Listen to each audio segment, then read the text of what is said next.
Hai, welcome back to my YouTube channel.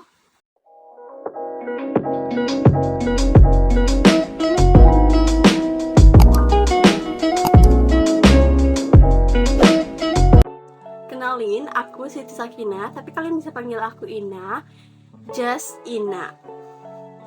Aku seorang mahasiswa dari Sekolah Vokasi IPB University Angkatan 59 dengan program studi Komunikasi Digital dan Media.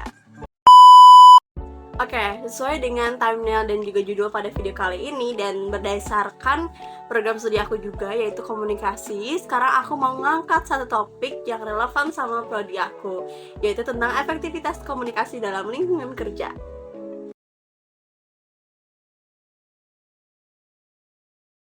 Oke, komunikasi. Kalian pasti sering banget ya dengan kata komunikasi karena kita nih sebagai makhluk sosial, makhluk yang harus banget berinteraksi, harus banget bersosialisasi, pasti membutuhkan yang namanya komunikasi dalam kehidupan kita sehari-hari. Lalu apa sih arti dari komunikasi yang sebenarnya? Oke, komunikasi itu sebenarnya adalah sebuah proses pertukaran pesan atau informasi yang dilakukan oleh dua orang atau lebih.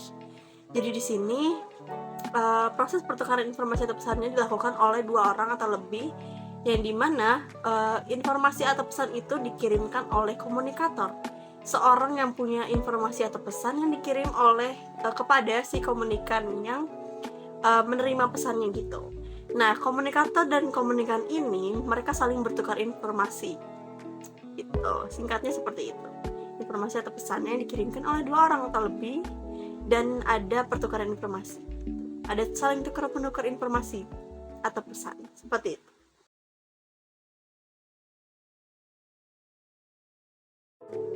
Komunikasi ini penting banget bagi kehidupan kita karena ningkatin kerja sama tim. Jadi memungkinkan anggota tim itu buat berkolaborasi dengan baik.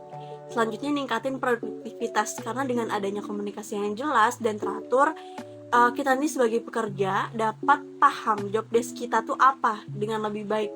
Terus akibatnya kita ini jadi bisa ngejalanin job desk kita ini dengan baik juga.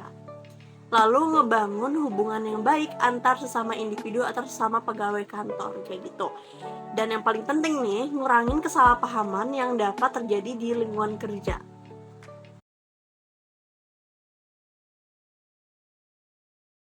Nah, pasti ada aja hambatan dalam efektivitas komunikasi kan, kayak misalnya adanya gangguan fisik kayak noise. Noise itu udah sering banget ya di komunikasi ini. Nah, selain itu ada juga yang namanya distorsi komunikasi, yang dimana informasi terjadi ketika pesan disampaikan melalui jalur komunikasi yang gak efektif. Kayak misalnya pas ngirim pesan lewat telepon atau saat adanya gangguan jaringan. Nah, dua hal tersebut tuh bisa nyebabin komunikasi yang gak efektif, bahkan bisa jadi adanya kesalahpahaman antar kedua belah pihak.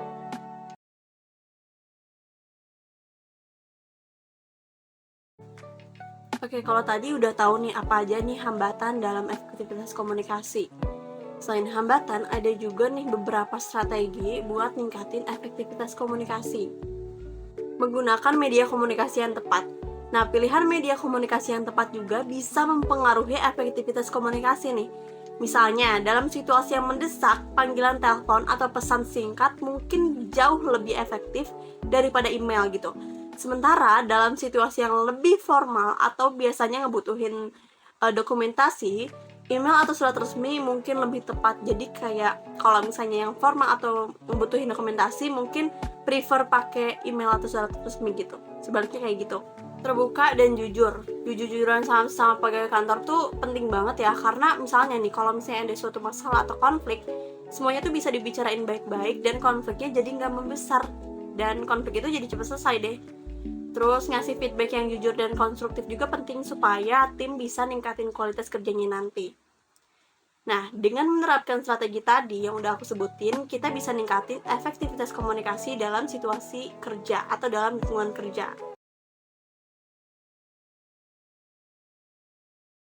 Misalnya perusahaan X punya proyek besar yang melibatkan berbagai departemen dan anggota tim. Nah, tim ini bertanggung jawab untuk mastiin bahwa si proyek ini tuh selesai tepat waktu dan dalam anggaran. Nah, namun proyek ini menghadapi beberapa kendala kayak kurangnya koordinasi antar departemen, terus kurangnya komunikasi yang jelas dan terbuka antara anggota tim, dan masalah prioritas yang tidak dipecahkan.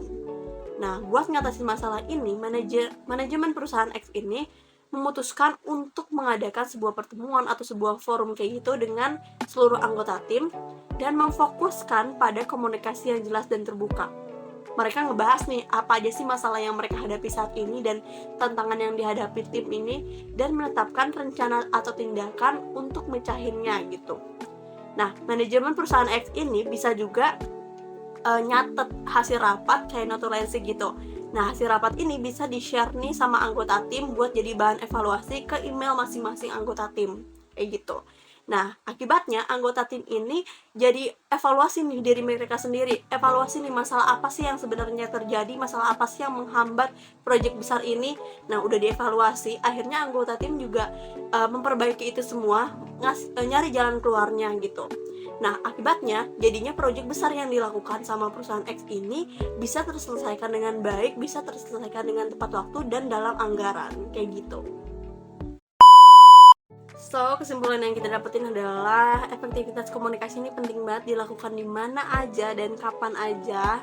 Jadi kalau misalnya kita lagi berkomunikasi sama seseorang, lagi berinteraksi sama seseorang, harus banget nih merhatiin aspek-aspek apa yang membuat komunikasi kita jadi jauh lebih efektif, terutama dalam lingkungan kerja. Ini buat kalian lagi kerja dan lagi dalam, misalnya perusahaannya lagi punya proyek besar, terus ternyata ada masalah, ada konflik gitu dalam perusahaan ini dalam menyelesaikan suatu proyek, bisa banget pakai tips dari studi kasus yang udah tadi aku jelasin ke kalian dengan cara ngadain suatu forum, terus notulensi, terus nge-share deh hasil notulensinya ke tim-tim, habis itu jadi bahan evaluasi buat kita semua. Jadinya si proyek besar yang dilakukan ini jadi terselesaikan dengan baik kayak gitu. Oke guys, aduh gak kerasa ya, ini pembahasan kita udah selesai sampai di sini. Ternyata sampai studi kasus tadi dan kesimpulan tadi yang udah aku bilang ke kalian. So, gitu aja sih. Jangan lupa buat kalau lagi berinteraksi sama orang lain, jangan lupa perhatikan aspek-aspek komunikasi sih, supaya komunikasi kita jauh lebih efektif gitu. Biar saling ngasih feedback aja gitu, terutama dalam lingkungan kerja. So, udah sampai sini pembahasannya nggak terlalu rumit kan ya, masih bisa diterima sama otak kita kan ya. Oke, thank you banget buat attentionnya, thank you banget buat perhatiannya, terima kasih udah mau nonton video aku nih, yang sekarang mau menyempatkan waktu buat nonton video aku. Mungkin kalian nonton YouTube tuh buat wasting time, tapi ternyata siapa sangka menemukan video aku dan ngasih ilmu baru mungkin ke kalian semua. Oke, tanpa banyak basa-basi, kayaknya kita iniin aja ya, kayak sudahi saja pertemuan kali ini. Thank you, jangan lupa like, comment, and subscribe channel aku biar aku bisa upload konten-konten yang lebih menarik karena sesuai dengan jurusanku pastinya, karena aku tidak paham dengan jurusan lain, jadi aku mungkin bakal upload konten-konten yang sesuai sama jurusanku, ngomongin jurusanku dan lain sebagainya, yaitu jurusan komunikasi digital dan media. So, buat kalian yang mau masuk jurusanku, boleh tanya-tanya aku aja, dan harus di SVIPB ya, karena sekeren itu. Jadi promosi ya, gak apa-apa. Oke, udah. Thank you banget buat kalian, thank you banget sekali lagi buat udah nyempetin waktunya buat nonton video aku yang tidak seberapa ini. Oke, kalau ada kritik dan saran boleh banget di komen. Kalau misalnya ada sesuatu yang gak serk, boleh banget di komen juga, biar jadi bahan evaluasi buat aku, bahan belajar buat kita semua. Thank you, bye, see you on the next video.